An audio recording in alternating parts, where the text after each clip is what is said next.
ഓം കാർപ്പണ്യദോഷോപഗതസ്വഭാവകപൃച്ഛാമത്താം ധർമ്മസമൂഢചേതക ശ്രേയസ്യാ നിശ്ചിതം ബ്രൂഹിതന്മേ ശിഷ്യസ്തേഹം ചാതിമാം താം പ്രപന്നം. ഓം നമോ ഭഗവതേ വാസുദേവായ. ഓം നമോ ഭഗവതേ വാസുദേവായ. ഓം ശ്രീകൃഷ്ണായ പരബ്രഹ്മണേ നമഃ. എല്ലാവർക്കും നമസ്കാരം. ഗീതയിലെ 16-ാം അധ്യായം ദൈവാസുര സമ്പദ് വിഭാഗയോഗമാണ് നമ്മൾ ചർച്ച ചെയ്തുകൊണ്ടിരിക്കുന്നത്. 26 ഗുണങ്ങളാകുന്ന ദൈവിക സമ്പത്തിനെ പറ്റി കഴിഞ്ഞ ദിവസം 3 ശ്ലോകത്തിലൂടെ വിശദമാക്കിയതാണ്. ഈ ഗുണങ്ങൾ, ഈ പറഞ്ഞ 26 ഗുണങ്ങളും ദൈവിക സമ്പത്താണ്. ഇതിന് വിപരീതമായിട്ടുള്ളത് മുഴുവൻ ആസുരി സമ്പത്താണെന്നും നാം മനസ്സിലാക്കണം. അപ്പൊ ഇനി പറയുന്നതെല്ലാം തന്നെ ആസുരി സമ്പത്തിനെ പറ്റിയാണ്. ഈ അധ്യായത്തില് ആസുരി സമ്പത്ത് എന്താണെന്ന് മനസ്സിലാക്കാൻ വേണ്ടിയിട്ടാണ് പറയുന്നത്. അതൊന്നും ആർജിക്കാൻ വേണ്ടിയിട്ടല്ല. അത് നമ്മളിൽ എന്തെങ്കിലും ഈ പറയുന്ന ആസുരി സമ്പത്ത് ഇല്ലേ, ആസുരി ഭാവം സ്വഭാവം നമ്മുടെ എപ്പോഴെങ്കിലും ജന്മവാസനയിൽ ഉണ്ടെങ്കിൽ അതിനെ മുഴുവൻ കഴുകി കളയണം. അതിൽ നിന്ന് മാത്രമേ അന്ധകരണ ശുദ്ധി ഉണ്ടാവുകയുള്ളൂ. അപ്പൊ അന്ധകരണ ശുദ്ധി എന്ന് പറഞ്ഞാൽ ആസുരി ഭാവത്തെ പൂർണ്ണമായിട്ട് ഇല്ലാതെയാക്കുന്നതിനാണ് ഭക്തിയോഗം എന്നും മനസ്സിലാക്കുക.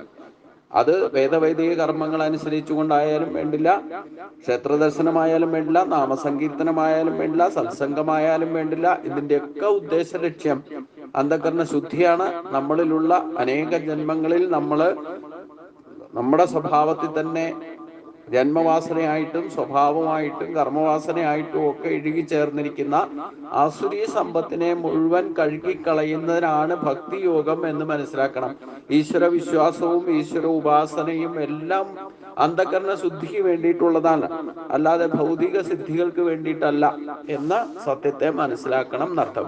അപ്പൊ എന്തൊക്കെയാണ് നമ്മളിൽ തന്നെ ഉള്ളതായ ആസുരി സമ്പത്ത് എന്ന് നമ്മളില്ലാത്തതാണെന്ന് കരുതണ്ട, നമ്മളിൽ തന്നെ ഉണ്ട്. കാരണം സൃഷ്ടിയിൽ അവിദ്യാദി ദോഷങ്ങളാകുന്ന ആസുരി സമ്പത്താണ് ആദ്യം തന്നെ ബ്രഹ്മപ്രജാപതി സൃഷ്ടിച്ചിരിക്കുന്നത്. അതിൽ നിന്ന് ആരും മുക്തനല്ല. അത് ദോഷഭാവങ്ങളായി ഗുണത്തിൽ തന്നെ ദോഷവും ഉണ്ടാകാൻ കാരണം ആദ്യം അവിദ്യാദി ദോഷങ്ങളാണ് സൃഷ്ടിക്കപ്പെട്ടിരിക്കുന്നത് എന്നർത്ഥം. അതുകൊണ്ട് ആ അവിദ്യാദി ദോഷങ്ങൾക്ക് കാരണമായിരിക്കുന്ന അജ്ഞതയ്ക്ക് ആണ് ആസുരി സമ്പത്ത് വളരാൻ കാരണം. ആ അജ്ഞതയെ ഇല്ലാതെയാക്കണമെങ്കിൽ, ആ ആസുരി സമ്പത്തിനെ കഴുകിക്കളയണമെങ്കിൽ ഈ ആസുരി സമ്പത്ത് എന്തൊക്കെയാണെന്ന് ഗഹനമായിട്ട് നമ്മുടെ തന്നെ സ്വഭാവത്തിലുള്ളതിനെ നമ്മൾ തിരിച്ചറിയണം. അതിനെ പൂർണ്ണമായിട്ടും ശുദ്ധി വരുത്തണം. ശുദ്ധി വരുത്താത്തിടത്തോളം കാലം വീണ്ടും വീണ്ടും അതേ കാരണം കൊണ്ട് ജന്മമെടുക്കേണ്ടി വരും. ഒരൊറ്റ നിസ്സാര പ്രശ്നം മതി. ഇപ്പൊ ഭാഗവതത്തിൽ തന്നെ ഒരു കഥയുണ്ട്, ചിത്രകേതുവിന്റെ. അതൊക്കെ ശരിക്കും ഗഹനമായിട്ട് താത്വികമായിട്ട് പഠിച്ചാൽ നമ്മൾ അതിൽ നിന്നൊക്കെ പഠിക്കും. അപ്പോൾ ആ രണ്ടാമത്തെ ദക്ഷൻ അവതാരം ഉണ്ടായി. ആദ്യം ദക്ഷയാഗം നടന്നതും ആടിന്റെ തല കിട്ടിയതും അതിന്റെ പുനർജന്മമായിട്ട് തന്നെ വീണ്ടും ഒരു ദക്ഷന്റെ ഉൽപ്പത്തിയെ പറ്റി പറയുന്നുണ്ട്. ആ ദക്ഷന് ആദ്യം 10,000-കണക്കിന് പുത്രന്മാരുണ്ടായി. അതൊക്കെ നാരദര് സത്സംഗം നടത്തി അവരൊക്കെ മുഴുവൻ തന്നെ ഈശ്വരഭക്തരായിട്ട് മാറിയിട്ട് നിർമ്മല മനസ്സോടുകൂടി ഈശ്വരപ്രാപ്തിയിലേക്കാണ് പോകുന്നത്. അവർക്ക് പ്രജാസൃഷ്ടിയിലെ പറ്റി പറഞ്ഞെങ്കിലും അവർ ആദ്യം തന്നെ തപസ് ചെയ്യാനാ പോയത്. അത് കഴിഞ്ഞ് വീണ്ടും 10,000-കണക്കിന് പുത്രന്മാരുണ്ടായി. അവരെയും നാരദര് സത്സംഗത്തിലൂടെ അവരെയും ഈശ്വരപ്രാപ്തിയിലേക്ക് എത്തിച്ചു. ഇതിങ്ങനെയായാൽ ശരിയാവില്ലല്ലോ എന്ന് വിചാരിച്ചിട്ട് അന്നത്തെ ഇവരുടെ പിതാവ് വീണ്ടും ഇനി പുത്രന്മാര് വേണ്ടാന്ന് വിചാരിച്ചിട്ട് 60ഓളം പുത്രിമാരെ ജനിച്ചു. അതിൽ നിന്നാണ് ഈ നക്ഷത്രങ്ങളുടെ പേരോട് കൂടി 27 പുത്രിമാരും ഒക്കെ ഉണ്ടാകുന്നത്. അപ്പൊ അവരുടെ ഒരു പുത്രിയുടെ പുത്രന്റെ മകനായിട്ട് ആണ് ചിത്രകേതു ജനിക്കുന്നത്. അതും ആസുരി സ്വഭാവത്തോടുകൂടി അസുര ജന്മമായിട്ട് ആണ് ജനിക്കുന്നത്. ഇന്ദ്രനോടൊക്കെ യുദ്ധം ചെയ്യാനൊക്കെ പോകുന്നുണ്ട്. അപ്പൊ ഈ ചിത്രകേതു എന്തുകൊണ്ടാണ് ആസുരി ഭാവത്തിലേക്ക് വന്ന് ജനിക്കാൻ ഇടവന്നതൊക്കെ പറയുന്ന കഥാഭാഗം വീണ്ടും വിസ്തരിച്ച് പറഞ്ഞു വരുന്നുണ്ട്. അപ്പോൾ പൂർവ്വജന്മത്തിൽ ഭഗവാന്റെ വലിയ ഭക്തനായിരുന്നു ചിത്രകേതു. അപ്പം അതിൽ നിന്ന് നാരദരുടെ ഉപദേശം കേട്ടിട്ടൊക്കെ പലതരത്തിലും സത്സംഗത്തിലൂടെയും സപ്തർഷികളുടെയും ഒക്കെ അഗ്രഗണ്യനായി, ഭക്തിയിൽ തന്നെ അഗ്രഗണ്യനായിരുന്നു കൊണ്ട് രാജ്യത്തെയൊക്കെ ഭരിച്ചിരുന്ന ഒരു പരമഭക്തൻ, വിദ്യാധര രാജാവ് എന്ന് അറിയപ്പെടുന്ന ഒരു ഭക്തനായിരുന്നു. അദ്ദേഹത്തിന്റെ പുനർജന്മമാണ് ആ ആ, എന്താ പറഞ്ഞ വക്രാസുരനായിട്ട്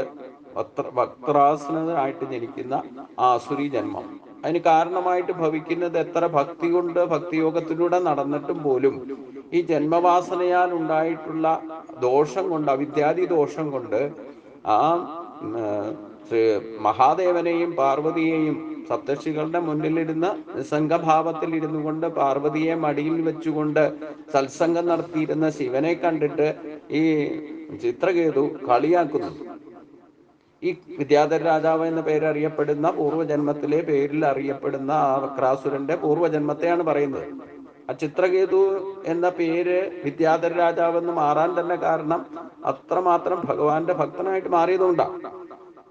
എന്നിട്ടും ഇത്ര ഭക്തനായിട്ടും ഇരുന്നിട്ടും ഈ ശിവനെയും പാർവതിയുടെയും ഇരിപ്പൊക്കെ കണ്ടിട്ട് അദ്ദേഹത്തിന് അത്ര രസിച്ചില്ല. അതായത് ജന്മവാസനയാൽ ഉണ്ടായിരിക്കുന്ന ഇത് എല്ലാവരുടെയും സപ്തർഷികളുടെ ഈ പബ്ലിക്കിന്റെ മുമ്പിൽ ഇല്ലേ തുറസായ സ്ഥലത്ത് ഇങ്ങനെ പാർവതിയെ മടിയിൽ വെച്ചുകൊണ്ട് ഇരുന്നു കൊണ്ട് സത്സംഗം നടത്തേണ്ട വല്ല ആവശ്യമുണ്ട്? ഇങ്ങനെ ഒരു അവഹേളന ഭാവത്തിൽ കണ്ടു.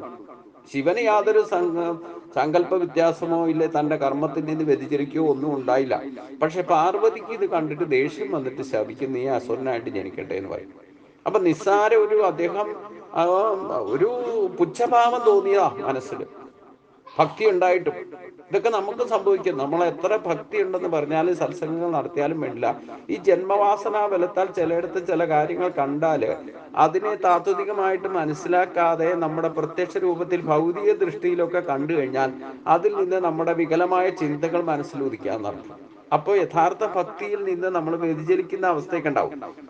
നിസ്സാര കാര്യം മതി, മനസ്സിൽ തോന്നിയാൽ മതി. അപ്പം ഇതാണ് ഈ ആസുരിഭാവം എന്ന് പറയുന്നത്.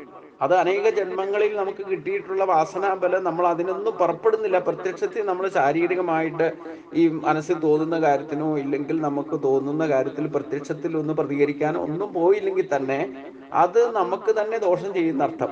അപ്പൊ ആ ദോഷം വന്ന അതിന്റെ കർമ്മഫലത്തെ, ആ തോന്നലിന്റെ കർമ്മഫലത്തെ അനുഭവിച്ച് അതിൽ നിന്ന് വിരക്തി ഉണ്ടാകുക എന്ന് പറയുന്നതാണ് അന്ധകരണ ശുദ്ധി. പൂർണ്ണമായിട്ട് മനസ്സ് നിർമ്മലമായി മാറണം, അന്ധകരണ ശുദ്ധി ഉണ്ടാകും. അത് ഉണ്ടാകാത്തിടത്തോളം കാലം ആധ്യാത്മിക രംഗത്തെ പ്രവർത്തനങ്ങളൊക്കെ നിഷ്ഫലമായി ഭവിക്കുന്ന 15-ാം അധ്യായത്തിൽ ഭഗവാൻ പറഞ്ഞു.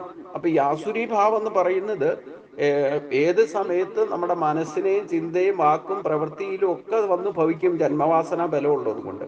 അപ്പൊ നമ്മൾ എത്ര തന്നെ സത്സംഗം നടത്തിയാലും ഇത്തരത്തിലുള്ള ക്ലാസ്സുകൾ അറ്റൻഡ് ചെയ്തില്ലേ, ശാസ്ത്രം പഠിക്കാൻ ശ്രമിച്ചാലും ഭാഗവതം പഠിച്ചാലും എത്രയൊക്കെ നിർമ്മല മനസ്സോടുകൂടി ഭഗവാനെ ഭജിക്കുന്നവരായാലും പൂർവജന്മാർജിതമായ വാസനാബലം കൂടെ പൂർണ്ണമായിട്ട് വിരക്തിയോടുകൂടി അതിനോട് പൂർണ്ണമായിട്ട് ശുദ്ധീകരിക്കപ്പെട്ടില്ലെങ്കിൽ ആ ശുദ്ധീകരണം സാക്ഷാത്കാരത്തിലൂടെ, അനുഭവത്തിലൂടെ മാത്രമേ ഉണ്ടാവൂ.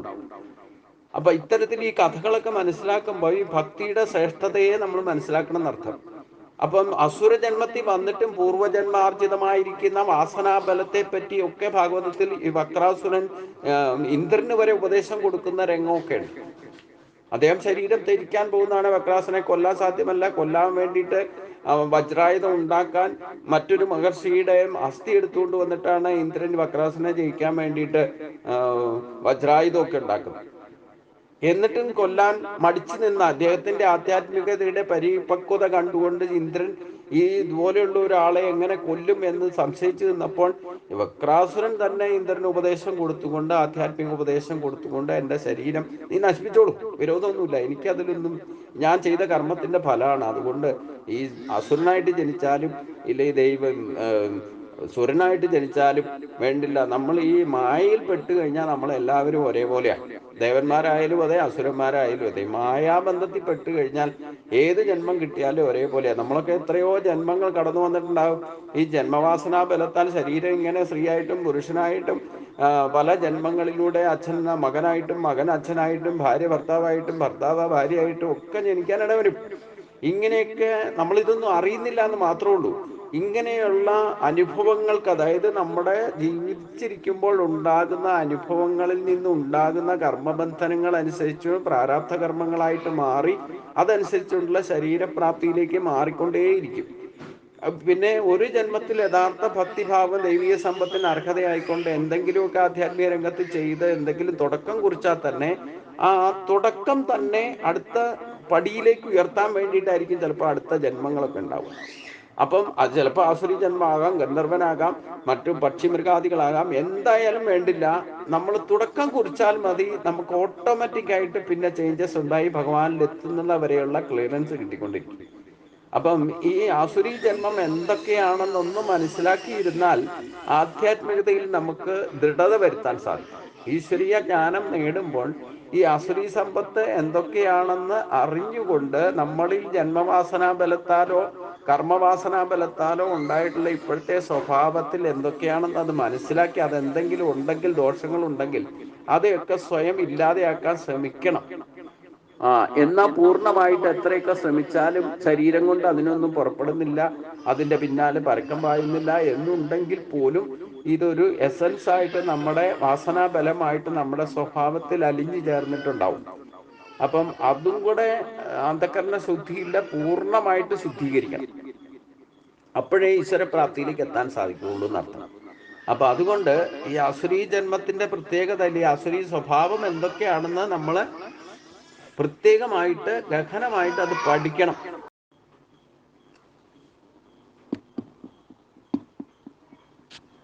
അപ്പോൾ ആസുരി ജന്മം എന്താണെന്ന്, ഇല്ലെ ആസുരി സ്വഭാവം എന്താണെന്ന് ഭഗവാൻ പറയുന്നത് പ്രത്യേകം പഠിച്ചിട്ട് നമ്മുടെ സ്വഭാവത്തിൽ അതേപ്പറ്റി ഒന്ന് അനലൈസ് ചെയ്യുന്നതാണ് ഇതിൻ്റെ ഉദ്ദേശ ലക്ഷ്യം. ദംഭോദർപ്പോ അഭിമാനശ്ച ക്രോധ പാരുഷ്യമേവച അജ്ഞാനം ചാപിജാതസ്യ പാർത്ഥ സമ്പദം ആസുരി. അർജുന, തനിക്ക് ഇല്ലാത്ത ഗുണങ്ങൾ തനിക്ക് ഉണ്ടെന്ന് നടിക്കൽ, ധനം, വിദ്യ തുടങ്ങിയവയെ കൊണ്ടുള്ള മതം, ദുരഭിമാനം, കോപം, ക്രൂരമായ വാക്കും പ്രവൃത്തിയും, അവിവേകം, ഇവയൊക്കെ ആസുരി സമ്പത്തിന് അർഹനായി ജനിച്ചവനുണ്ടാകുന്നു. ഇവയെല്ലാം ആസുരി സമ്പത്താണെന്ന് സാരം. സദ്ഗുണ സഞ്ചയമാണ് ദൈവിക സമ്പത്ത്, ദുർഗുണ സഞ്ചയമാണ് ആസുരി സമ്പത്ത്. അപ്പോൾ ഒരൊറ്റ ശ്ലോകത്തിൽ തന്നെ ഏകദേശം ആസുരി ഭാവത്തിന്റെ കാര്യം ഭഗവാൻ പറഞ്ഞു. അതായത് തനിക്കില്ലാത്ത ഗുണങ്ങൾ ഉണ്ടെന്ന് നടിക്കുക, അത് നമുക്ക് എല്ലാവർക്കും ഉള്ള കാര്യം. ഇല്ലാത്ത ഗുണങ്ങളെയൊക്കെ ചിലപ്പോൾ പ്രകടമാക്കി കാണിക്കാൻ ശ്രമിക്കും. ഇതൊക്കെ ഇല്ലാത്ത ഗുണങ്ങളെയൊക്കെ മറ്റുള്ളവരുടെ മുമ്പിൽ കാണിച്ച് പേരിനും പ്രശസ്തിക്കോ ഇല്ലെങ്കിൽ ദമ്പ് കാണിക്കാൻ വേണ്ടിയിട്ടോ അഹങ്കാരം കൊണ്ടോ നമുക്കില്ലാത്തതായ കഴിവുകൾ മറ്റുള്ളവരുടെ മുമ്പിൽ പ്രകടമാക്കാൻ ശ്രമിക്കും, ഭാവം കൊണ്ടായാലും വേണ്ടില്ല. അപ്പം പിന്നെ ധനം, വിദ്യ തുടങ്ങിയവ കൊണ്ടുള്ള മത, എന്ത് കിട്ടിയാലും ഇഷ്ടഭോഗങ്ങളൊക്കെ കിട്ടിക്കഴിഞ്ഞാൽ എൻ്റെ കേമത്വം കൊണ്ടാണ് ഇതൊക്കെ കിട്ടിയെന്നുള്ള ഒരു അഹങ്കാര ഭാവം നമ്മളിലുണ്ടാകും. അതിൻ്റെ കേമത്വമൊക്കെ മറ്റുള്ളവരുടെ മുമ്പിൽ പ്രകടമാക്കാൻ ശ്രമിക്കും. പിന്നെ അതിൽ നിന്നുണ്ടാകുന്ന ഏറ്റവും വലിയ ദോഷമാണ് ദുരഭിമാനം. അഭിമാനിക്കാൻ, നമ്മൾ സ്വയം അധ്വാനിച്ചിട്ട് ഇല്ലെങ്കിൽ നമ്മുടെ വേർപ്പിൽ നിന്നുണ്ടായ കഴിവുകളില്ലേ പ്രകടമാക്കുന്നുണ്ടെങ്കിൽ അതിൽ നമുക്ക് ഞാൻ എൻ്റെ സാധനാബലം കൊണ്ടാണ് ഇതൊക്കെ സാധിച്ചെന്നുള്ള ഒരു അഭിമാനമൊക്കെ ഉണ്ടാകാം. പക്ഷേ അത് ദുരഭിമാനത്തിലേക്ക് മാറിയാലോ. ഇല്ലാത്തത് പ്രകടമാക്കുമ്പോഴുണ്ടാകുന്ന ആണ് ദുരഭിമാനം. നമുക്ക് യഥാർത്ഥത്തിൽ അഭിമാനിക്കാൻ ഉള്ളത് കൊണ്ട് അഭിമാനിക്കുക, അതിലപ്പുറത്തേക്ക് അഭിമാനിച്ചാൽ ഇല്ലാത്ത വസ്തുവിനെ പറ്റി ഇല്ലാത്ത ശക്തിയെ പറ്റി നമ്മൾ അഹങ്കരിച്ചുകൊണ്ട് ആ അഭിമാനം മറ്റുള്ളവരുടെ മുമ്പിൽ കാണിക്കാൻ ശ്രമിക്കുന്ന ദുരഭിമാനം പറയും. പിന്നെ വികാരങ്ങൾക്ക് അടിമയാകാം. കോപം, ക്രോധമുണ്ടായാൽ തന്നെ അതിൽ നിന്ന് ക്രൂരമായ വാക്കും പ്രവൃത്തിയും ഉണ്ടാകും. അവിവേകം, അറിവില്ലായ്മ കൊണ്ടാണ് ഇതൊക്കെ സംഭവിക്കുക. ഇവയൊക്കെ ആസുരി സമ്പത്തിന് അർഹനായി ജനിച്ചവന് ജന്മസിദ്ധമായിട്ട് തന്നെ ജന്മവാസനയിൽ തന്നെ ഉണ്ടാകുന്ന അർത്ഥം. അപ്പൊ ഇവയെല്ലാം ആസുരി സമ്പത്താണ് സാരം. സദ്ഗുണ സഞ്ചയമാണ് ദൈവിക സമ്പത്ത്, ദുർഗുണ സഞ്ചയമാണ് ആസുരി സമ്പത്ത്. ദേവി സമ്പത്തി മോക്ഷായ നിബന്ധയാം ആസുരി മതമാശുജ സമ്പദം ദേവി അഭിജാതോ അസ്തി പാണ്ഡവ. ഇനി ഭഗവാൻ അർജുനോട് പറയുന്നു, ദൈവിക സമ്പത്ത് മോക്ഷകാരണമാണ്, ആസുരി സമ്പത്ത് ബന്ധകാരണമായി ഭവിക്കും. അപ്പം ആസുരി സമ്പത്തിന്റെ ഏതെങ്കിലും അംശം നമ്മളിലുണ്ടോ, അത് ഏത് ജന്മത്തിലായാലും ബന്ധനങ്ങളായിട്ട് മാറും. ദൈവിക സമ്പത്തോ അത് കാലക്രമത്തിൽ അത് നമുക്ക് മോക്ഷത്തിലേക്ക് എത്തിക്കും. ആ ദൈവിക സമ്പത്ത് ഏതെങ്കിലും ജന്മത്തിൽ ആർജിക്കാൻ തുടങ്ങിയാൽ മതി, പിന്നെ കുറേശ്ശെ ആസുരി സമ്പത്തിനെ കഴുകിക്കളയാനുള്ള പ്രേരണ നമുക്ക് തന്നെ ഉണ്ടാകും. ചിലപ്പോൾ അതിനു വേണ്ടിയിട്ട് വേറൊരു ജന്മം എടുക്കേണ്ടി വന്നാലും വേണ്ട, ശുദ്ധീകരണം തന്നെ സംഭവിക്കുന്ന അർത്ഥം. അതുകൊണ്ട് അർജുന, നീ ഭയപ്പെടേണ്ട, നീ ദൈവിക സമ്പത്തോടു കൂടി ജനിച്ചവനാകുന്നു. അതിനാൽ നീ ദുഃഖിക്കേണ്ടതില്ല. കാരണം ഭഗവാനിൽ നിന്ന് നേരിട്ട് ഈ പറയുന്ന തത്വശാസ്ത്രങ്ങള് ഉപദേശം കേൾക്കാൻ സാധിക്കുക എന്ന് പറയുന്നത് തന്നെ പാപരാഹിത്യം വന്നവനും പിന്നെ അന്ധകരണ ശുദ്ധി നേടിയവനുമാണ്. ദൈവിക സമ്പത്തോടു കൂടി ജനിച്ചവർക്ക് മാത്രമേ ഇത് സാധിക്കൂ. ഇപ്പൊ ദൈവീയ സമ്പത്തിന്റെ അംശം നമുക്ക് വരും ജന്മങ്ങളിൽ, പൂർവ്വജന്മങ്ങളിൽ കിട്ടിയിട്ടുള്ളത് പോലും അതിന്റെ ശ്രേഷ്ഠത കൊണ്ടാണ് ഇപ്പൊ ഈ ഗീത പഠിക്കാനും ഇല്ല പഠിപ്പിക്കുന്നത്, കേൾക്കാനും അതേപ്പറ്റി കൂടുതൽ നമുക്ക് അറിയാനുള്ള സത്സംഗത്തിലൂടെ തന്നെ അതിൽ ദൃഢത വരുത്താനുള്ള യോഗമൊക്കെ ഉണ്ടാക്കുന്നത് ദൈവിക സമ്പത്തോടു കൂടി ജനിച്ചവർക്കാണ്. അപ്പൊ ഈ ഗീത കേൾക്കുന്നവർ യഥാർത്ഥത്തിൽ ഗ്രൂപ്പിൽ ചേർന്നുകൊണ്ട് മാത്രമായില്ല, ഗ്രൂപ്പിൽ ഇരുന്നു കൊണ്ട് തന്നെ ഇത് കേൾക്കുമ്പോൾ അറിയുന്ന ഇത്രയും സൗകര്യമായിട്ട് നമുക്ക് ഒരിടത്തും യാത്ര ചെയ്യാതെ, എനിക്കാണെങ്കിലും ക്ലാസ് നടത്താൻ വേണ്ടിയിട്ട് ഒരുപാട് യാത്രയൊന്നും ചെയ്യണ്ട, നിങ്ങൾക്ക് വീട്ടിലിരുന്നുകൊണ്ടാണെങ്കിൽ അവരവരുടെ സമയവും സൗകര്യവും അനുസരിച്ചുകൊണ്ട് ഇത് കേൾക്കാനുള്ള ഭാഗ്യം, ഇതൊക്കെ ദൈവിക സമ്പത്തോടു കൂടി ജനിച്ചവർക്ക് ഉണ്ടാകുന്ന ഒരു മഹാഭാഗ്യാണ്, മഹാസിദ്ധിയാണ്.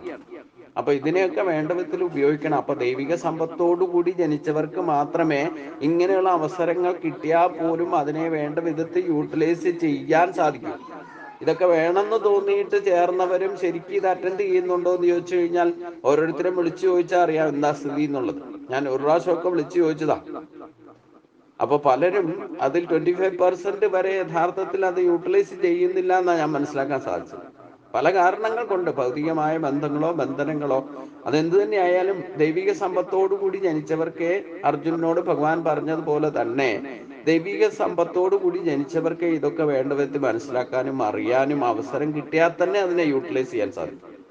അപ്പം ടോട്ടലി ഇതേപ്പറ്റി ചിന്തിക്കാനോ ഇങ്ങനെ ഒരു മാർഗത്തിൽ പ്രവേശിക്കണമെന്ന് ഒരിക്കലെങ്കിലും തോന്നിയിട്ടുണ്ടെങ്കിൽ തന്നെ പൂർവ്വജന്മാർജിതമായിട്ടുള്ള ദൈവിക സമ്പത്തിന്റെ അംശം നമ്മുടെ എസൻസ് ആയിട്ട് നമ്മുടെ ജീവാംശത്തിൽ കിടക്കുന്നത് കൊണ്ടാണ് ഈശ്വരനോട് അടുക്കാനുള്ള ഒരു പ്രേരണ ഒരിക്കലെങ്കിലും ഉണ്ടാകുന്നത് എന്ന് മനസ്സിലാക്കാം. ദൗഭൂതസർക്കോ ലോകേ അസ്മിൻ ദൈവ ആസുര ഏവജ ദൈവോ വിസ്തരശ പ്രോക്ത ആസുരം പാർത്ഥമേ ശൃണു. അല്ലയോ അർജുന, ഈ ലോകത്തിൽ ദൈവിക സമ്പത്തുള്ളവരായിട്ടും ആസുരി സമ്പത്തുള്ളവരായിട്ടും രണ്ടു തരം മനുഷ്യരുണ്ട്. അപ്പൊ ഇതിൽ നമ്മുടെ ഇടയിൽ തന്നെ നമ്മൾ തന്നെ ഈ രണ്ടു തരത്തിൽ സ്വഭാവമുള്ളവരാണ് എന്നതിൽ ഉറപ്പിക്കാം. അപ്പൊ മനുഷ്യരുടെ ഇടയിൽ ആസുരി സമ്പത്തോടു കൂടിയവരുമുണ്ട്, ദൈവിക സമ്പത്തോടു കൂടിയവരുമുണ്ട്. അതിൽ ദൈവിക സമ്പത്തുള്ളവരെ കുറിച്ച് വിസ്തരിച്ച് ഞാൻ ഇതുവരെ പറഞ്ഞു കഴിഞ്ഞു. അപ്പൊ ദൈവിക സമ്പത്തോട് കൂടിയവർക്കാണ് ഇതൊക്കെ കേൾക്കാനും മനസ്സിലാക്കാനും ഒക്കെ സാധിക്കുക. ആ ദൈവിക സമ്പത്ത് ആർജിക്കാൻ വേണ്ടിയിട്ട് എന്തൊക്കെ ചെയ്യണം എന്നുള്ളത് ഇതുവരെയുള്ള അധ്യായത്തിൽ 15 അധ്യായത്തിലൂടെ ഭഗവാൻ കൃത്യമായിട്ട് പറയുകയും ചെയ്തു. അപ്പം ആ ഒരു മാർഗത്തിൽ പ്രവേശിച്ചാലും ഇനി ആസുരി സമ്പത്തോട് കൂടിയവരെ കുറിച്ച് ഞാൻ പറയുന്നത് കേട്ടുകൊള്ളുക. 9-ാം അധ്യായം 12-ാം ശ്ലോകത്തിൽ ആസുരി പ്രകൃതിയെ കൂടാതെ രാക്ഷസ പ്രകൃതിയെ സൂചിപ്പിച്ചിരുന്നു. അതിന്റെ വിസ്താരം ഈ അധ്യായത്തിലാണ് വിസ്തരിക്കുന്നത്, വേറിട്ട് പറയുന്നത് എന്നർത്ഥം. അതില് പ്രത്യേകമായിട്ട് ദൈവിക സമ്പത്ത് ആർജിക്കാൻ വേണ്ടിയിട്ടുള്ള ഭാഗത്ത് ആസുരി സമ്പത്തിന്റെ ഒരു സൂചന തന്നു എന്നുള്ളൂ. അതിനെ കൂടുതൽ വിശദീകരിച്ച് പറയുന്നത് ഈ ഒരു അധ്യായത്തിലാണ്. അത് വിസ്തരിച്ച് കേട്ടുകൊള്ളുക എന്ന് ഭഗവാൻ പറയാണ്. പ്രവർത്തിഞ്ച നിവർത്തിഞ്ച ജനാനാ വിദുരാസുര നാ ശൗചം നാഭിജാവരോ നാ സത്യം തേഷു വിദ്യതേ. അപ്പൊ നമ്മുടെ സ്വഭാവത്തിൽ തന്നെ ഉള്ളതായ ആസുരി സമ്പത്തിന്റെ അർഹത കൊണ്ടാണ് നമ്മൾ വീണ്ടും വീണ്ടും ജനിക്കാൻ തന്നെ കാരണമായി. അപ്പൊ നമ്മൾ ഈ ഭക്തിമാർഗത്തിലേക്ക് ദൈവിക സമ്പത്തിന്റെ അംശം നമ്മുടെ ഉള്ളിൽ ഉള്ളത് കൊണ്ട് ഇതൊക്കെ കേൾക്കാനും ഈ സത്സംഗത്തിലൂടെ ക്ലാസ്സിലൂടെ ഇതൊക്കെ ഗീതയെ പറ്റി പഠിക്കാനും ഇല്ല ഈശ്വര ഭക്തരായിട്ട് മാറാനും ഒക്കെ സാധിച്ചത് പൂർവ്വജന്മാർജിതമായിട്ട് ദൈവിക സമ്പത്തിന്റെ അംശം നമ്മുടെ ഉള്ളിൽ ഉള്ളത് കൊണ്ടാണ്. എന്നിരുന്നാലും നമ്മള് ഈ ഭക്തിമാർഗത്തെ പോലും വ്യതിചലിപ്പിക്കുന്ന വിധത്തിൽ പൂർവ്വജന്മാർജിതമായ ആസുരി സമ്പത്തിന്റെ എസൻസും നമ്മുടെ കൂടെ ഉണ്ടാവും ജീവാത്മാവില്. അത് സംവേദനങ്ങളായിട്ട് പ്രവർത്തിക്കുമ്പോൾ ഇവിടെ ഭക്തിയുള്ളവരെ പറ്റി മാത്രമാണ് ചർച്ച ചെയ്യുന്നത് എന്ന് മനസ്സിലാക്കുക. ഭക്തി ഇല്ലാത്തവരുടെ ആസുരി സമ്പത്ത് ഉണ്ടെങ്കിൽ തന്നെ അവരതിൽ തന്നെ വർത്തിക്കും. രണ്ടു തരം മനുഷ്യരുണ്ടെന്ന് പറഞ്ഞു, ദൈവിക സമ്പത്തോടു കൂടി ജനിച്ചവരും ആസുരി സമ്പത്തോടു കൂടി ജനിച്ചവരും. പൂർണ്ണമായിട്ട് ആസുരി സമ്പത്തിന് അധിപനായിട്ട് നടക്കുന്ന ആസുരി സമ്പത്തോട് ജനിച്ച് നിരീശ്വരവാദികളും യുക്തിവാദികളായിട്ടും നടക്കുന്നവരെ പറ്റി ഇവിടെ ചർച്ച തന്നെ ചെയ്യുന്നില്ല. പിന്നെ കുറേശ്ശെ ദൈവിക സമ്പത്തോടു കൂടി ജനിച്ചവർക്ക് ആണ് ഇതൊക്കെ കേൾക്കാനും അനുസരിക്കാനും എന്തൊക്കെയാണ് ഇതിന്റെ ഗതിവിഗതികളെ പറ്റിയില്ലേ സ്വഭാവത്തിനുള്ള വൈരുദ്ധ്യാത്മികതയെ പറ്റിയൊക്കെ മനസ്സിലാക്കാൻ യോഗം ഉണ്ടാകുന്നത് ദൈവിക സമ്പത്തോടു കൂടി ജനിച്ചവരാണ്. അപ്പൊ നമ്മളൊക്കെ ആദ്യ ദൈവിക സമ്പത്തോടു കൂടി ജനിച്ചവരാണെന്ന് ഉറപ്പിച്ചോളൂ. എന്നിരുന്നാലും നമ്മളിൽ തന്നെ ഈ ഭക്തിമാർഗത്തിൽ പോലും വ്യതിചലിപ്പിക്കുന്ന വിധത്തിൽ നമ്മുടെ പെരുമാറ്റം ഉണ്ടാകും. അതാണ് പ്രവൃത്തിയും ച നിവർത്തിയും ച ജനാനാ വിദുരാസുര ന ശൗചം നാപിതാപരോ ന സത്യം തേഷു വിദ്യതേ. ഇവിടെ ഭക്തി ഉള്ളവർ തന്നെ 4 വിധം എന്ന് ഭഗവാൻ 7-ാം അധ്യായത്തിൽ പറഞ്ഞിട്ടുണ്ട്. ചതുർവിധാ ഭജന്തേ മാം. ആ കൂട്ടരിൽ തന്നെ നമ്മൾ ഏതവസ്ഥയിലാണെന്ന് സ്വയം അനലൈസ് ചെയ്ത് കണ്ടുപിടിച്ചിട്ട് നമ്മൾ കൃത്യമായിട്ട് പ്രവർത്തിയും ച നിവർത്തിയും ച ആണോ ചെയ്യേണ്ടത്, ചെയ്യരുതാത്തത് എന്നൊന്നും ആസുരി ജനങ്ങൾ അറിയുന്നില്ല. അവരിൽ ശുദ്ധിയോ ആചാരമോ സത്യമോ ഉണ്ടാവുകയില്ല. ആസുരി ജനങ്ങൾ ത്യാജ ഗ്രാഹ്യ വിവേചനമില്ലാത്തവരും അശുദ്ധന്മാരും അനാചാരന്മാരും അസത്യവാദികളും ആണെന്ന് സാരം. ഇനി ഭക്തി ഉള്ളവർ പോലും ആചാരാനുഷ്ഠാനങ്ങളെ ചെയ്യേണ്ടത് എന്താണെന്നും ചെയ്യാൻ പാടില്ലാത്തതാണെങ്കിലും സംശയരഹിതമായിട്ട് ഉറപ്പിച്ചവരാണോ? അല്ലാത്തവർ ആസുരീഭാവമുള്ളവരാ. ഇനി ഭക്തിമാർഗത്തിൽ തന്നെ ആസുരീ സ്വഭാവം കടന്നു വന്നാൽ നമ്മൾ നിത്യനൈമിത്യ കർമ്മങ്ങൾ പോലും ചെയ്യുമ്പോൾ, വേദവൈദിക കർമ്മങ്ങൾ ചെയ്യുമ്പോൾ പോലും നമ്മളെ കൺഫ്യൂഷൻ ആക്കുന്ന വിധത്തിൽ പല വിധത്തിലുള്ള ആചാരാനുഷ്ഠാനങ്ങളും ഒക്കെ നമ്മൾ ഫോളോ ചെയ്യുന്നുണ്ട്. അതും അനുകരിച്ച്, അത് ശരിക്കും അതിന്റെ താത്വികമായി മനസ്സിലാക്കിയിട്ടൊന്നുമല്ല. പൂർവികരായിട്ട് ആരൊക്കെയോ എന്തൊക്കെയോ ചെയ്ത് കാണിച്ചു തന്നു, ഇല്ലേ പറഞ്ഞു കാണിച്ചു തന്നു, അത് അതേപടി അനുസരിക്കുന്ന സ്വഭാവം, അനുകരിക്കുന്ന സ്വഭാവം നമുക്കുണ്ട്. അപ്പൊ ചെയ്യേണ്ടത് എന്താണെന്നും യഥാർത്ഥത്തിൽ ചെയ്യാൻ പാടില്ലാത്തത് എന്താണെന്നും മനസ്സിലാക്കിയിട്ടാണോ ചെയ്യുന്നത് എന്നൊന്നും അറിയാതെ, അത് തിരിച്ചറിയാതെയാണ് ചെയ്യുന്നതെങ്കിൽ അത് അസുരീഭാവമാണ്. അങ്ങനെയുള്ളവർ ഭക്തിമാർഗത്തിൽ തന്നെ നമുക്ക് ശ്രദ്ധിച്ചാൽ അറിയാം, ശുദ്ധിയോ ആചാരമോ സത്യമോ ഇല്ല. പരിപാവനമായ ക്ഷേത്രാങ്കണത്തിൽ പോലും അശുദ്ധി കടന്നു വരുന്നത് ഏതൊക്കെ തരത്തിലാണെന്ന് നമ്മൾ ശ്രദ്ധിക്കണം, ആചാരാനുഷ്ഠാനങ്ങളിൽ പോലെ. അപ്പം ഇതൊക്കെ കണ്ടു കഴിഞ്ഞാൽ അത് നമുക്ക് തോന്നും. ഇപ്പം ഞാനൊരു ക്ഷേത്രത്തിൽ എൻ്റെ ഒരു അനുഭവം പറഞ്ഞാല്, ഒരു ക്ഷേത്രത്തില് അഷ്ടമംഗല പ്രശ്ന സമയത്ത് ജ്യോത്സ്യന്മാരിരുന്നു കൊണ്ട് ഒരു മേശാന്തിയെ തേജോവധം നടത്തും. ഞാൻ അവിടെ ചെല്ലുമ്പോൾ തന്നെ ഒരു ദിവസം സംഭവിച്ചു.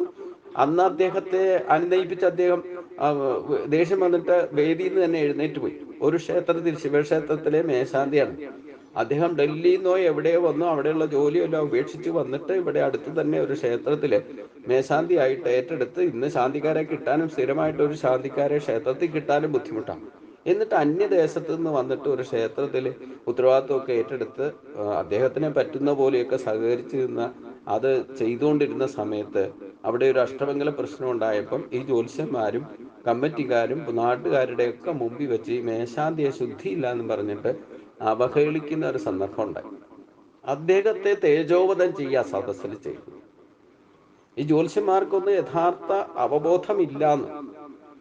ഒരു ദിവസം അങ്ങനെ സംഭവിച്ചു. ഞാൻ അവിചാരിതമായിട്ട് അവിടെ ചെന്നുപെട്ടത്.